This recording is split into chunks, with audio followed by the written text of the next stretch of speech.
안녕하세요. 반갑습니다. 오늘 참 좋은 날입니다. 하나님께서 저와 여러분의 가정에 준비하신 은혜와 평강이 넘쳐나기를 예수님의 이름으로 축원합니다. 열왕기하 15장 1절로 16절에 있는 말씀을 중심으로 위대한 위산, 사랑 실천의 삶이란 제목으로 말씀을 나누고자 원합니다. 유산하면 누구나 희망하는 것이었습니다. 내가 노력하고 수고하여 얻은 소득으로 헤아려서 하나님 안에서 행복하게 사는 것이 사실은 유산인데, 우리는 우리의 삶의 모습 속에서 우리의 노력과 수고로 얻어진 소득이 작다는 것이었습니다. 그래서 때로는 부모님 찬스, 그렇죠? 또 조상 찬스를 쓰면 막대한 유산을 얻어서 좀 행복하게 살았으면 좋겠다라는 생각을 해보게 됩니다. 이 사회가 경제 중심의 사회여서 빈익빈 부익부가 너무나도 현실화되어졌고, 그런 차이가 더욱더 거리를 멀게 하고 있습니다. 그래서 때로는 꿈을 꿀 수 없는 단계에 있는 사람들이 그 많은 부익부의 위치에서 바로 부모 찬스 쓰고 부족함 없이 살아가는 그 모습을 보며 부러워하기도 하는 것입니다. 그래서 막대한 재산, 그 유산 받는다, 위대한 유산, Great Expectation이란 1860년에 찰스 디킨슨이 쓴 소설이 있습니다. 그 소설에서 그렇게 나옵니다. 한 젊은 청년 팝이 가난하고 힘든 대장장이의 삶을 떠나서 신사가 되는 조건 하에서 위대한 상속을 받는다는 것이었습니다. 그런데 준비되지 않은 이 팝이 그 막대한 재산을 핑계 삼아서 사업도 하게 되고 돈을 빌려주기도 하고 망하기도 하고 빚도 지게 됩니다. 그런데 설상가상으로 그 막대한 유산을 주기로 했던 사람이 경찰에 잡히게 되고 그 재산이 자기에게 오지 않는 과정을 속에서 그는 낙심하여 좌절하고 초라한 방에서 병들어 신음하고 있습니다. 누구도 돌아보지 않습니다. 그런데 어렸을 때 나와 함께 하였고 나를 지지해 줬고 함께 초라했고 때로는 내가 부끄러워했던 그 매형이 자기를 찾아와서 치료해주고 빚도 다 갚아주었습니다. 이 모습이 이 찰스 디킨슨의 위대한 유산의 줄거리였습니다. 그러면서 위대한 유산이라고 하는 것이 무엇일까를 보면서 바로 우리가 성공하고 신사가 되어지고, 그래서 영국 근대 산업혁명으로 말미암아 부익부가 형성이 되어지고 그걸 추앙하고 로망하는 많은 사람들이 신사가 되기를 원하였던 것입니다. 그래서 우리는 그 모습 가운데 신사가 되는 방법이 바로 위대한 유산을 받는 거였습니다. 그러면 저와 여러분들은 과연 유산 상속받을 것이 있나요? 저와 여러분이 부모님 잘 만나서 상속받을 수 있으면 더 좋겠습니다. 그러나 그렇지 못하다고 해서 우리가 과연 가난한 자인가를 생각해 보는 것입니다. 위대한 유산의 주인공으로 나온 이 팝이란 젊은 청년은 비로소 나에게 필요한 것은 바로 위대한 재산이 아니라 바로 나와 함께 있었고 나와 함께 친구처럼 지냈고 때로는 내가 부끄러워했던 그 매형처가 내 빚을 갚아주고 나를 치료해주고 나와 함께 말을 섞어서 새로운 희망을 주는 그 모습을 보면서 진정한 유산은 바로 사랑 실천의 모습에 있지 않는가라는 것이었습니다. 그래서 그 사회를 한번 비판하는, 비난하는 그러한 소설이기도 하는 것입니다. 오늘 이 사회를 살아가는 우리 또한 동일하다고 봅니다. 경제가 어렵습니다라고 말합니다. 그래서 때로는 우리는 사포, 칠포의 단계를 겪어가면서 젊은 청년들은 더 힘겨운 시간을 보내고 있다고 말합니다. 그래서 상속을 받으면 좋겠는데 우리에겐 받을 상속이 없고, 그러면 내가 죽으라 사나 이마에 땀을 흘리고 노동하고 수고해서 얻은 소득으로 먹고 살아야 되는데 과연 나에게는 그런 희망이 있는가를 하면서 좌절과 낙심에 빠지기도 하는 것입니다. 그러나 여러분 기억해 주시기 바랍니다. 찰스 디킨슨이 위대한 유산에서 말하는 것은 내게 일확천금의 막대한 유산이 온다고 해서 내가 과연 행복한가라는 것이었습니다. 그는 그 재산을 받기 위해서 원치 않은 신사가 되어야만 했고 아름다운 여성을 차지하기 위해서 또 신사가 되어야만 했습니다. 그 과정 속에서 자신의 정체성과 준비되지 않는 모습 가운데 빚을 지고 결국은 내게 오기로 한 유산까지 날아가 버리는 과정 속에서 진정한 유산은 무엇인가를 생각하게 하는 모습이었기 때문에 그렇습니다. 그래서 우리는 유산하면 경제를 따지며 많은 재산을 통해서 내 통장에 입구가 되는 것을 원하는 겁니다. 그러나 우리는 위대한 유산이 경제적인 것만이 아니라 바로 보다 거시적인 차원에서 하나님의 사랑이라는 사실을 한번 생각해 보면 어떨까요? 오늘 본문에는 이렇게 나옵니다. 남유다와 북이스라엘 두 곳의 왕들에 대한 집합체 정리를 하고 있습니다. 어떻게 얘기합니까? 결국 남유다에서는 아샤라가 죽고 요담이 왕이 된다라고 표현하고 있습니다. 그리고 북이스라엘에서는 여러 왕들이 바뀝니다.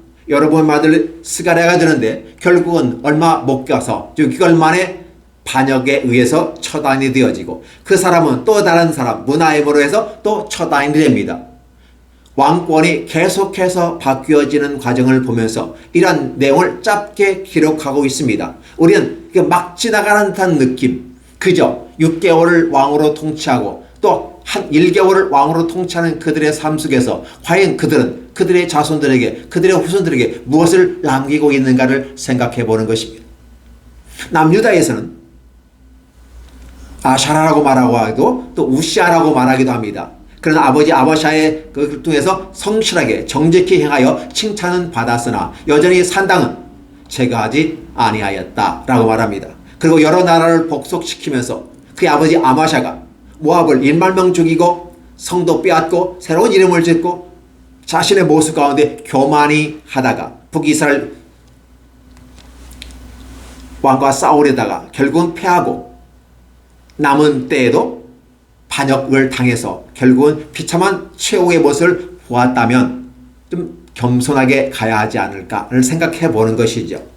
물론 우리는 지금 여러 왕들의 삶을 누가 왕이 되고 누가 죽었고 누가 왕이 되고 누가 죽었고 그런 모든 들의 역대 기록에 다 기록됐다라고 짧게 기록하지만 저와 여러분들은 이 모습에서 무엇을 생각할까 하는 것입니다.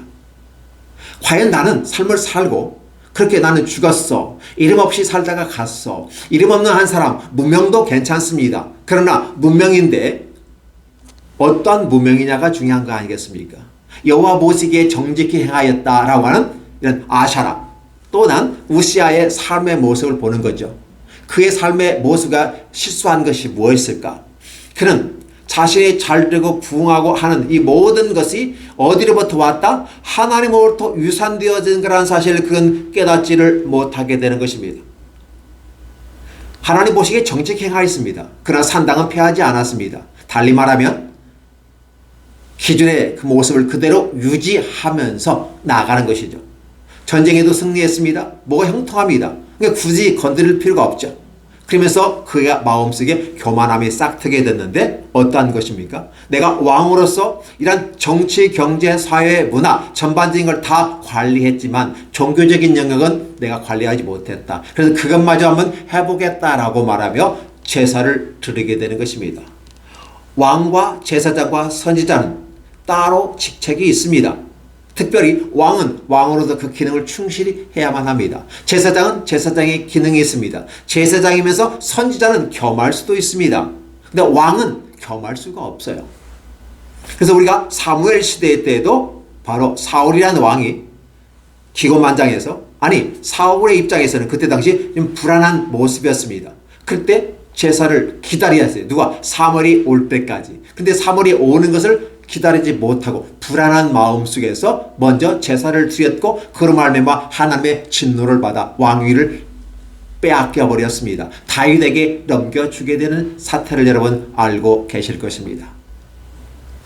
이스라엘 초대왕 사울도 여전히 제사의 문제까지 관여하게 됨으로써 그의 교만함이 드러난다는 것입니다. 물론 사울의 입장에서는 불안함의 모습이었습니다. 불안함이라는 것은 왜 교만으로 표현할까요? 하나님이 함께 계시고 여호와의 말씀을 따라가면 아무 문제가 없을 것인데 그의 교만은 불안으로 다가오는 것입니다. 그가 불안하다는 것은 자신이 어떻게 이렇게 해서 만들어가는 자세의 영역 속에서 해야 되는데 그게 준비가 안 되니까 불안하게 되는 것이죠. 그러나 하나님을 신뢰하고 그 말씀을 따라간다면 기다려 봐야 하지 않을까요? 힘들고 어려운 상황이 우리에게 다가온다고 할지라도 말입니다. 근데 사울은 참지 못했습니다. 단지 불안해서 참지 못했다고 우리는 표면적인 걸 얘기하지만 성경은 그의 마음에 교만함이 있었다라고 표현하는 것이며 제사보다도 하나님 말씀 순종하는 것이 옳다라고 말하고 있습니다. 그런데 오늘 본문에 같은 모습의 맥락이 드러나게 됩니다. 앞에서 말한 사울은 불안한 마음 속에 교만함을 표현하고 있습니다. 그런데 오늘 여기에 아사, 즉 우시아는 그의 성장하는 그 모습 속에서 발전 부흥하는 모습 가운데서 오늘 이 열왕기 하에서는 간략히 기록하고 그런 문둥병이 걸렸다라고 표현하고 있지만 역대기에서 가보면 그의 위대한 성과, 위대한 아름다움이 찬양되고 있어요. 많이 기록되고 있어요. 그러나 열왕기는 간략하게 기록되고 있어요. 하나님이 치셨으므로 나병환이 들었다. 그러면 하나님이 그 멋있는 아샤라, 우샤를 왜 쳤을까라는 것이었어요. 그것은 바로 이 아사라, 우시아가 하나님 앞에 교만했다는 것입니다. 하나님이 정해준 경계를 넘어서는 것이죠.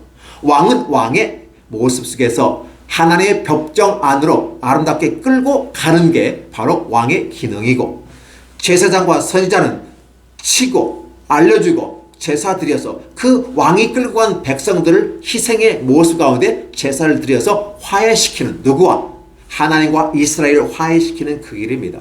그러니까 왕은 이스라엘 백성들을 하나님 말씀을 복사해서 준수하고 그 말씀 가운데 이끌어가는 것이 왕의 기능이란다면, 제사장과 선지자는 가르치고 또 왕이 데려온 이 백성들을 하나님 앞에서 죄를 씻어 깨끗하게 중보의 역할을 하는 것이 제사장인 것입니다. 그렇다 보면 왕이 그 길을 할 수 없고 누가 한다? 제사장이 한다.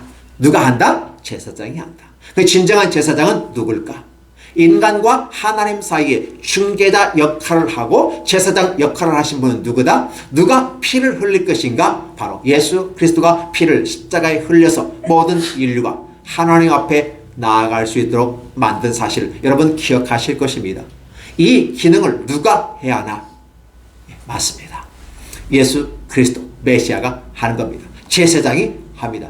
대제사장이 그렇게 하는 것입니다. 근데 왕은 그 일을 할 수가 없습니다. 왕은 하나님의 말씀을 복사해서 읽고 자기 자신이 그렇게 바르게 삶을 살아가고 백성들을 하나님의 법정하러 아름답게 이끌어가서 그 백성들이 행복한 판단을 받는 것이죠. 축복의 평가를 받게 하는 것이 왕의 목적인 것입니다. 근데 그걸 떠나서 제사장의 기능까지 감당하겠다고 하는 것이기 때문에 여호와께서 그를 치셨다라고 말하는 것입니다. 그래서 쳤다고 해서 그는 죽지는 않았습니다. 우리가 헤롯이란 왕이 있는데 이 헤롯이란 왕은 사람들 앞에서 멋있게 연설하다가 이는 사람의 소리가 아니라 신의 소리다라고 그들이 이 헤롯 왕을 치켜세울 때 스스로가 우쭐하면서 교만에 이르게 됐을 때 충이 나와 그를 먹어 죽었다라는 표현을 쓰게 됩니다. 헤롯 왕 같은 경우는 이스라엘 백성이 아니었습니다. 즉 유대인이 아니었습니다. 그러나 유다의 왕으로, 분봉왕으로 세워졌다면 감사해야 되는 모습은 하나님께 영광을 돌려야 되는 그런 모습에 겸손함이 뒤따라 줘야만 했던 것입니다. 근데 헤롯은 교만한 모습으로 있었기 때문에 충이 나와 그 목을 죽였다. 자, 아샤라 같은 건, 이 우시아 같은 건 어땠을까요? 하나님이 그냥 죽일 수도 있지 않았을까를 생각해 봅니다. 사울은 쫓아냈습니다. 근데 아샤라는 어떻게 했습니까? 문둥병이 나게 함으로써 왕위를 더 이상 가지지 못하게끔 하고 별궁을 지어서 거기에 거하고 죽는 날까지 거기 있으며 바로 그 아들 요담이 왕위를 살아있는 동안 함께 나라를 다스렸다라는 표현을 쓰게 되는 것이죠. 그러면 우리는 여러 왕들이 자기 아들들에게, 특히 남유다 같은 경우는 자기 아들들에게 유산을 물려주는데 무엇을 물려줬을까? 아마샤도 여호와 보시기에 정직히 행하는 그런 유산들을 물려주는 것 같습니다. 그 아샤라가 그대로 행하였다라는 그걸 보면서 하나님 보실 때 굉장히 예뻤다. 75점에서 90점 사이는 되지 않았을까 그런 생각을 해봅니다. 그럼에도 불구하고 우리는 다시 한번 생각할 때 우리의 자녀들에게 무엇을 남길 것인가를 생각해 보자는 것입니다. 역대기를, 역사를 공부하면서 많은 왕들이 순식간에 스킵해 가면 같이 팍팍팍팍 필름이 빨리 감기는 것 같은 느낌 속에서 정리 팍팍팍 몇 대가 축축 지나가 버립니다. 그러나 우리는 그 모습을 잠시 스탑, 그렇죠? 타임아웃 해가지고 잠시 멈춘 다음에 왜 그랬을까를 한번 조명해 보는 것은 멋있는 것이죠. 그래서 위대한 유산이라는 제목으로 함께 말씀을 나누게 되는 것이죠. 그래서 우리는 위대한 유산이라는 개념은 일반적인 부분 속에서 경제적인 부분 속에서 말합니다. 물론 다른 것도 있기에 있겠지만 표면적으로 드러나는 것은 유산적인 문제예요. 그러나 진정한 유산은 무엇인가? 하나님은 우리에게 나는 너의 기업이다 라고 말합니다. 내가 너의 기업이고 이스라엘의 기업이다. 내가 너에게 물려줄 거다라는 거예요. 하나님 위대한 유산을 인간들에게 주는, 특별히 이스라엘과 약속을 맺고 약속을 맺은 선민, 신민에게 주겠다고 약속을 합니다. 그 약속을 지키는 조건이 뭐냐? 아까 찰스 디킨슨의 위대한 유산에서 유산을 받는 조건은 뭐냐면 자기 얼굴을 알리지 아니하고 기부자의 얼굴을 알리지 아니하고 네가 신사가 되는 조건이었어요. 왜냐하면 그 기부자는 죄수였기 때문에 그렇습니다. 창피하게 생각할까 봐 숨겼어요. 그러나 막대한 재산을 모았기 때문에 이 재산을 자기를 도와주었던, 자기가 탈주하고 자기가 어려울 때 나를 도왔던 그 은혜를 갚기 위해서 위대한 유산을 주겠다고 했습니다. 우리 하나님은 어떤 하나님이십니까? 우리 하나님은 자신이 우리의 기업이라고 말합니다. 그래서 그 기업이 무엇인지를 알게 하기 위해서 레위인들에게 기업을 주지 아니하고 여호와가 유대인의 기업이 되어졌다라는. 그럼 레위인들은 어떤 삶을 삽니까? 하나님과 이스라엘 사람들의 제사를 드리고 그들이 하나님께 와서 그들의 죄를 씻게끔 하는 그 모습 가운데 오직 하나님만 바라보고 살아가는 사람들, 이러한 사람들이 레위인인 것이죠. 그렇기 때문에 레위인의 직업을 빼앗는 이 일은 악한 짓이고 하나님의 역사를 파괴하는 일입니다. 그래서 북이스라엘 여로보암이, 바로 느밧의 아들 여로보암이 3대 정책에 이런 제사장을, 레위인을 제쳐버리고 다른 사람을 넣었다고 하는 것은 큰 문제가 되는 것입니다. 하나님께서 저와 여러분에게 위대한 유산을 주시겠다고 이해합니다. 위대한 기업을 주시겠다고 합니다. 우리 NIV 성경은 inheritance라는 말을 씁니다. 기업, 상속, 유산이란 말을 쓰게 되는 것이죠. 자, 그러면 이 땅에서의 유산은 단지 금전적인 부분 속에서 미시적인 차원에서 돈을 얼마만큼 상속되었냐, 그리고 얼마만큼 세금 떼고 남은 건 얼마냐, 이게 관심일 것입니다. 그러나 우리 하나님께서는 더 큰 거시적인 차원에서 우리에게 유산을 주시는데 그 유산이 뭐냐? 하나님 자신이라는 겁니다. 그러면 하나님 자신은 누구이냐? 하나님은 곧 사랑이라고 말하는 것이고, 그래서 하나님께서 저와 여러분에게 주시는 것은 당연히 금전적인 것도 해결해 주십니다. 어떻게? 2차적인 차원에서. 그러나 1차적인 차원에서 우선 먼저 해결되어야 될 게 있어요. 뭐가요? 아까 팝 같은 경우도 네가 신사가 되어야 된다는 조건이 있어요. 오늘 하나님은 저와 여러분이 하나님 앞에서 신사가 되기를 원합니다. 노동을 하지 말라는 그런 신사가 아니라 자기에게 주어진 어떠한 일이든지 투박한 모습이라 할지라도 바로 신사와 같이 깔끔한 모습으로 삶을 살아가는 것. 외형적인 모습만 신사가 되는 것이 아니라 비록 외형적인 부분 속에는 좀 거칠어도 그 마음의 신사가 되는 것. 외형과 내면이 신사가 되면 더 좋겠거니와 설령 외형이 신사가 같지 않게 보일지라도 그 마음의 신사 되는 거예요. 이 마음의 신사가 곧 심령이 청결한 자, 심령이 가난한 자, 이렇게 표현하고 있는 것입니다. 화평케 하는 자. 그래서 팔복에서 언급하고 있는 그런 팔복의 대상자가 바로 신사라는 것입니다. 그러니까 영국 사회 속에서 신사는 틀리죠. 독선적이고 오만하고 부익부의 그 재산을 가지고 사람들을 무시해버리고 거들먹거리고 좋은 옷 입고 폼 잡고 다니는 그러한 모습들. 그러니까 우리 하나님의 앞에서의 신사는 그렇지 않다는 것입니다. 팔복의 조건들이 갖추어진 사람을 하나님의 나라에서는 신사라고 말하는 것입니다. 그래서 신사가 되어졌을 때 하나님 우리에게 어떤 모습으로 막대한 유산을 주시게 되는데 바로 그 모습입니다. 근데 여호와의 성경 본문에서 나와 있는 여러 왕들은 그 자식들에게 위대한 유산은커녕 그 조상들의 죄, 느밧의 아들 여로보암의 죄에서 떠나지 아니하는 악한 유산을 물려주게 되더라는 것입니다. 물론 이것도 사실은 그 자신이 척결하고 정리하고 새롭게 개혁의 모습 가운데 나아갈 수도 있습니다. 그런데 그들은 그걸 그렇게 하지 않았어요. 그렇게 하지 아니하고 오직 받아지는 것에 의해서. 그래서 이스라엘, 북이스라엘 역사 속에서 보면 결국은 남는 게 뭐냐? 없다. 왕은 진정한 이스라엘을 하나님께로 이끌 존재가 아니다. 너희가 왕이 그렇게 위대하다고 보았지만 저들의 왕이 되는 모습과 그 과정을 보라. 그들은 어떤 모습이냐? 죽고 죽이고 그 과정 속에 권력을 찬탈한 자가 왕이 되어지고, 그러나 그 찬탈한 권력은 또 다른 찬탈자에 의해서 지배되고, 이게 인류 역사 속에 온 왕인데 이런 왕들이 너희를 구원할 수 있겠느니? 아니다. 진정한 신사는 누구다? 왕은 아니다. 그럼 진정한 신사는 누구일까? 바로 하나님의 말씀, 바로 팔복에 있는 대로 준행하는 자가, 성기 10편에 기록된 대로 복 있는 자는 하며 언급하는 그런 내용들이 있다. 이런 사람이 신사이고, 이런 신사가 바로 하나님의 유산, 위대한 유산을 거머쥘 수가 있다, 받을 수가 있다라는 것입니다. 그래서 항상 이 유산은 나와 내 자손들에게 주신다고 그랬어요. 그러니까 내가 이 자산, 이 유산을 내가 받을 수 있으면 좋겠거니와, 내가 혹시 이 땅을 살면서 이 땅에서의 삶을 살다가 못 받는다 치더라도 내가 받을 복을 내 자손이 받는다면 얼마나 좋을까. 우리가 그렇게 생각하지 않습니까?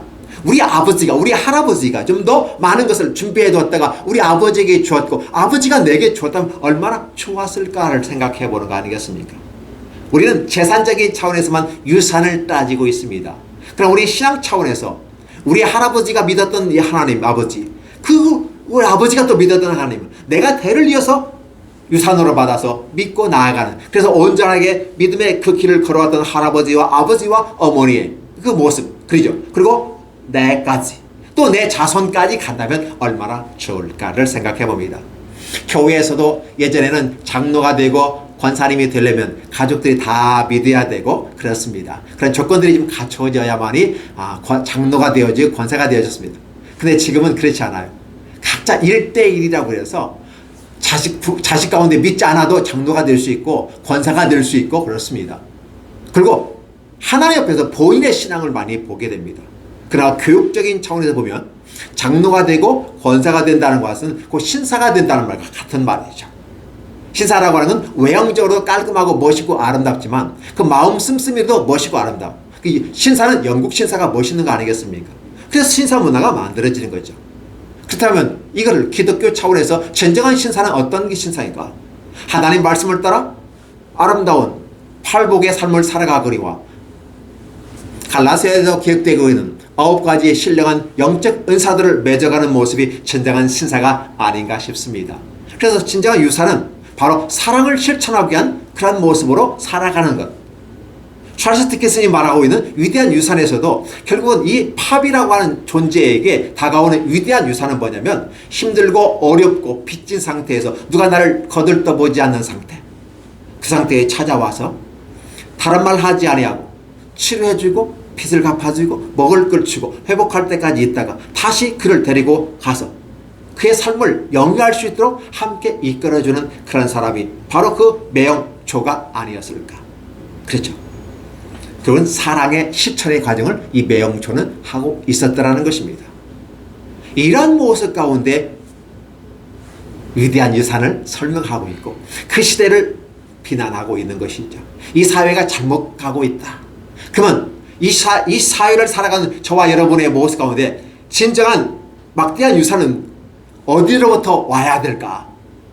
내 부모님으로부터 내 할아버지부터 오면 좋겠지만 경제적인 부분이 그렇게 넉넉지 않은 삶을 살아온 우리 할머니, 할아버지, 아버지, 어머니 살아 계시고 나를 키워준 것만도 감사합니다 라고 생각하며 그 사랑을 받는 것이 아름다운 유산이 아닐까. 사랑 갖고는 안 됩니다. 돈까지 물려줘야 진정한 사랑입니다 라고 누군가 이 얘기하는데 맞습니다. 이왕이면 많은 재산을 자식에게 물려주면 더 좋겠죠. 그러나 그 돈은 누가 만든 것입니까? 자신의 삶을 통해서 만든 것 아니겠습니까? 쓸 만큼은 주지만 그러나 자신이 또 만들어가는 것도 아름답지 않을까. 이런 생각을 해보면서 진정한 유산, 다시 한번 생각해보는 기회가 됐으면 좋겠습니다. 하나님을 믿는 사람들에게 다시 한번 요리합니다. 목사가 되기 원합니다. 목사가 되면 존경과 사랑을 받는다고 생각합니다. 인생 말년에 목사가 되신 분들이 참 많아요. 왜 목사가 됐습니까? 라고 묻는 거예요. 다시 한번 질문해 보는 겁니다. 목사가 되지 마십시오. 얼마든지 장로가 될 수 있고 권사로서 평신도라는 단어가 옳지 않습니다. 체계화된 잘못된 구조 속에서 이것도 부셔버려야 될 하나의 우리의 삶 중에 하나예요. 성도, saint, 성도입니다. 그래서 하나님 앞에서 진정한 신사가 되어야 되는 이런 아름다운 모습으로 나아가는 것은 어떨까를 생각해 보는 것이죠. 집사님보다 권사님이, 권사보다 안수집사, 안수집사보다 장로, 그래보다 장로보다 목사. 이게 누가 만든 겁니까? 중세에서 계급화시키는 잘못된 종교화의 노름 속에서 그런 체계를 만들었기 때문에 그렇습니다. 이것이 이 시대에는 굉장히 병폐가 되고 있습니다. 교회에서도 계급사회를 만들어버립니다. 계급사회가 아닙니다. 수평적 구조입니다. 하나님의 일을 위한 질서를 만드는 것이지 이게 권력과 계급이 아님에도 불구하고 마치 계급처럼 만들어버립니다. 그러니까 교회가 세속화된다는 말을 하게 되는 것이죠. 교회는 하나님의 유산을 받은 신사들이, 어떠한 신사들? 바로 믿음의 신사들이죠. 마음의 팔복이 갖추어지는 자, 외형적인 부분 속에서 어떠한 모습들, 성령의 열매들이 맺혀지는 사람들, 이런 사람 우리는 신사라고 말하는 것입니다. 따라서 이러한 모습은 결국 궁극적으로 내가 올라가기 위한, 계급을 위한, 올라가기 위한 하나의 그런 체계가 아니라 사랑 실천을 위한 삶으로 나아가기 위한 토대라는 사실을 우리는 생각해야만 합니다. 그래서 오늘 이 성경 본문은 사실 어떻게 보면 그냥 지나갈 수도 있는 부분이에요. 설교 맥락 잡지 않아요. 그냥 우시아, 아샤라가 교만해서 그렇게 했다라고 하는 거죠. 그러니까 결국은 그 자신이 문득병이 들었고 그냥 죽었다는 겁니다. 무엇일까요? 우리 하나님 앞에서 진정한 신사의 모습은 아샤라의 모습이 아니라는 거죠. 진정한 삶이 무엇인가를 생각해 보라는 겁니다. 초창기는 잘하고 나중에는 망쳐버리는 그런 삶이 아니라 처음엔 부족하지만 내 시작은 나약하고 미약했지만 내 나중은 창대하리라는 것이 성경적인 거예요. 그래서 오늘 저와 여러분이 재산 상속받지 않은 가난한 속에서부터 무에서부터 시작하고 맨 땅에 헤딩하면서 시작한다 할지라도 불평할 수밖에 없는 환경이 있지만 불평하지 아니하고 억울한 일을 당하여도 억울함을 표현하지 아니하고 오직 하나님만 바라보고 왜? 내가 위대한 유산을 받으면 이 모든 건 다 해결될 거야 라고 능히 이겨나가는 그런 모습의 삶을 살아가는 것입니다. 이런 삶을 요셉이 또 살았습니다. 그 때문에 요셉이 위대한 지도자가 되는 것인 것입니다. 그의 꿈대로 되는 것입니다. 열한 뱃단이 내게 절하게 되고 해와 달들이 내게 절하더라는 것입니다. 복종하더라는 것입니다. 전쟁에 패한 자가 승자 앞에서 무릎을 꿇고 땅에서 고개를 숙이는 것이 이게 바로 복종인 것입니다. 근데 그 꿈을 요셉은 꾸었고 그 꿈을 꾸었기 때문에 요셉은 자신의 삶의 모습이 당장 어떤 것이 갖춰지지 않고 노예를 팔려가고 노예 신분이었고 건강하게 믿음으로 살아가려고 했지만 더 꼬이는 인생을 삶아 살아갔지만 최종적인 부분에서 하나님이 맨 땅 지하수로부터 위로 올라버리는 엄청난 성공을 하게 하는 것이죠. 진정한 유산이 무엇일까? 요셉에게서 진정한 유산은 무엇일까를 한번 생각해 보는 것입니다. 여러 역대 왕들은 이미 실패한 모습을 보여주면서 이렇게 사니까 실패하는 거야 라고 가르쳐 준다면 이렇게 하니까 성공하는 거야 라는 삶을 보여주는 건 요셉의 삶이었다는 사실이죠. 우리 하나님께서 저와 여러분에게 위대한 위세한, 그렇죠? Great expectation 좋습니다. Inheritance 좋습니다. 어떤 유산, 상속, 그런데 경제적인 이 부분은 우리가 차치하고 뒤에 내려놓으십시다. 하나님께서 주신 위대한 상속, 바로 사랑의 실천가로서 그 마음을 받아 사랑을 실천해 나갔을 때 바로 우리의 삶이 천국이 되어지는 것이고 하나님의 위대한 상속이 우리의 것이 되어서 상속이 됩니다. 그래서 사랑 가운데 실천하는 것, 이게 바로 천국이고 위대한 유산이 될 것입니다. 이러한 삶을 살아가는 저와 여러분에게 경제는 보너스로 따라올 줄로 믿습니다. 그게 따라올지 안 따라올지 어떻게 알아요? 라고 의심의 눈으로 바라보지 마시고 이 모든 것도 다 주님께서 주시는 거기 때문에 더 중요한 것은 내가 우선순위 속에서 하나님 앞에 믿음의 신사가 되는 것입니다. 팔복이 내 안에 가득 차게 되고 아름다운 성령의 열매가 맺혀지게 되어서 칭찬을 듣는 그리스도인들이 되어지는 것이고 이러한 삶을 살아갈 때 비로소 그리스도인이야, 비로소 신사였더라. 그래서 기독교인이 아닌 기독인 그리스도인은 신사인 것입니다. 이러한 신사에게 하나님은 위대한 유산을 주시는 것입니다. 오늘 저와 여러분이 신사 맞습니까? 여러분이 그리스도인 맞습니까? 기독인 맞습니까? 여러분에겐 위대한 유산이 물려주게 될 것입니다. 이건 제 말이 아니라 우리 하나님께서 약속해 주신 것입니다. 너의 조상들에게 바로부터 왔던 그 유산이, 아브라함으로부터 시작된 그 유산이 너와 내 자손에게 이어지겠다는 이 놀라운 축복이 오늘 저와 여러분에게 있기를 예수님의 이름으로 축원합니다. 기도하겠습니다. 하나님 감사합니다. 귀한 유산을 우리에게 주셨습니다. 우리는 단순하게 경제적인 것, 더 짧게 돈이라고 하는 단어 속에서 우리는 뭉쳐버려요. 우리 통장 창구에 얼마만큼 물려받았느냐가 중요한 것처럼 보여지지만 진정한 위산은 우리 하나님으로부터 사랑을 실천할 수 있는 위대한 사랑을 전수받고 그 사랑의 실천가로서 삶을 살아가게 도와 주시옵소서. 그리고 아울러 우리에게 주신 이러한 모든 이 땅의 부수적인 것들은 보너스로 주셔서 충만히 넘치게 채워 주옵소서. 우리 하나님은 위대하고 크신 분이신데 우리가 그 하나님을 먼저 바라보고 난 다음에 이 세상의 것이 따라올 줄로 믿습니다. 그러나 하나님을 바라보지 아니하고 하나님을 제쳐버리고 빼기하고 그게 왕권을 강화하고 교만해지고 제사장직까지 탐하는 이러한 모습들, 우리의 역대 왕들 통해서 보았는데 결국은 이 땅의 것에 치중하고 이 땅의 것에 자기의 이름을 드러내는 이 교만함이 우리의 발목을 붙잡고 있사오니 인도해 주옵소서. 세상은 경제가 내 발목을 붙잡는다고 말합니다. 그러나 우리의 신앙 안에서는 우리의 교만이 우리의 발목을 붙잡고 있습니다. 경제와 교만이 잘못 붙잡히면 우리는 배가 망신하게 되는 것이고 쫄딱망한 빚쟁이로서 전락해버리는 이러한 모습은 아닐까 생각합니다. 하나님, 그러나 이렇게 우리의 삶이 마무리되지 않게 하시고 설령 그렇게 우리가 했다 할지라도 끝까지 우리에게 찾아오셔서 사랑을 베풀어 주시는 하나님 아버지 예수 그리스도 우리 성령 하나님이 함께 계십니다. 우리가 이것 믿고 힘써 나아가도록 함께해 주옵소서. 진정한 부자가 무엇인지, 진정한 신사가 무엇인지, 진정한 유산이, 막대한 유산이 누구에게 올 것인지를 다시 한번 생각하는 아름다운 시간들이 되도록 축복하여 주옵소서. 예수님의 이름으로 기도하옵나이다. 안녕하세요. 반갑습니다. 오늘 참 좋은 날입니다. 하나님께서 저와 여러분의 가정에 준비하신 은혜와 평강이 넘쳐나기를 예수님의 이름으로 축원합니다. 열왕기하 15장 1절로 16절까지 낭송합니다. 이스라엘 왕 여로보암 제27년에 유다 왕 아마샤의 아들 아샤라가 왕이 되니 In the 27th year of Jeroboam king of Israel, Azariah son of Amaziah king of Judah began to reign. 그가 왕이 될 때 나이 16세라. 예루살렘에서 52년간 다스리니라. 그의 어머니의 이름은 여골리아라. 예루살렘 사람이더라. He was 16 years old when he became king, and he reigned in Jerusalem 52 years. His mother's name was Jecholiah. She was from Jerusalem.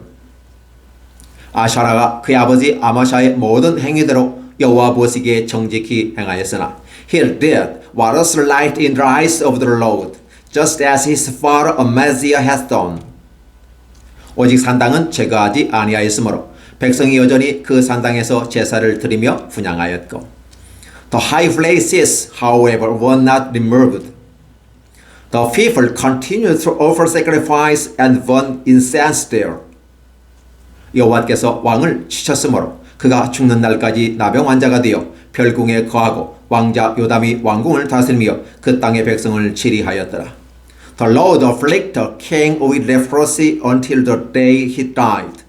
And even in a separate house, Jotham, the king's son, had charge of the palace and governed the people of the land. 아샬의 남은 사적과 행한 모든 일은 유다 왕 역대지락에 기록되지 아니하였느냐.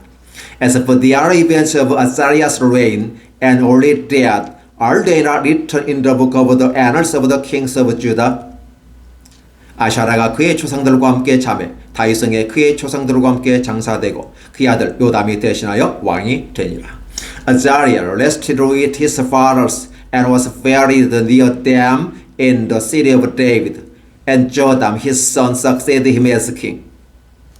유다의 왕 아샤라 제38년에 여로보암의 아들 스가랴가 사마리아에서 6달 동안 이스라엘을 다스리며 In the 38 years of Azariah king of Judah, Zechariah son of Jeroboam became king of Israel in Samaria, and he reigned 6 months. 그의 조상들의 행위대로 여호와 보시기에 악을 행하여 이스라엘로 범죄하게 한 느바세 아들 여로보암의 죄에서 떠나지 아니한지라. He did evil in the eyes of the Lord, as his fathers had done. He did not turn away from the sins of Jeroboam son of Nebat, which he had caused Israel to commit. 야베스의 아들 살롬이 그를 반역하여 백성 앞에서 쳐 죽이고 대신하여 왕이 되니라.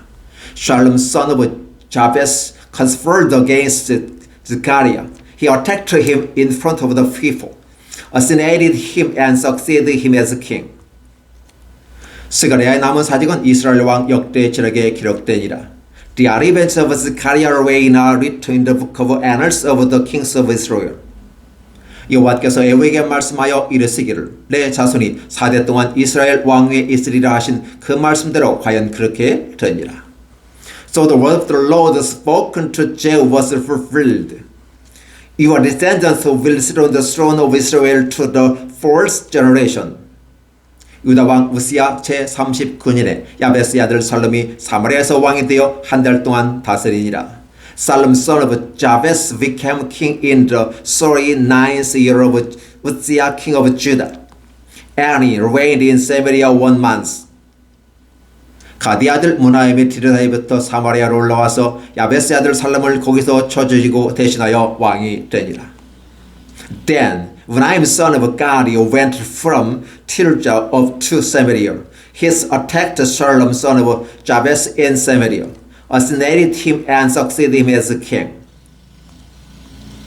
살롬의 남은 사적과 그가 반역한 일은 이스라엘 왕 역대지력에 기록되니라.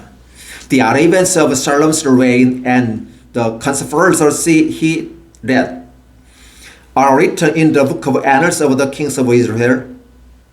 그때 무나임이 티라에서 와서 딥사와 그 가운데 있는 모든 사람과 그 사방 쳤으니 이는 그들이 성문을 열지 아니하였습니다. 그러므로 그들이 그곳을 치고 그 가운데 아이벤 분야를 갈랐더라. At the time, Munaim, starting out from Tirzah, attacked Tipsha and everyone in the city and its vicinity. Because they refused to open their gates, he sacked Tipsha and ripped open all the pregnant women. 열왕기하 15장 1절로 16절까지입니다. 2 Kings chapter 15 verses 1 through 16. Thank you.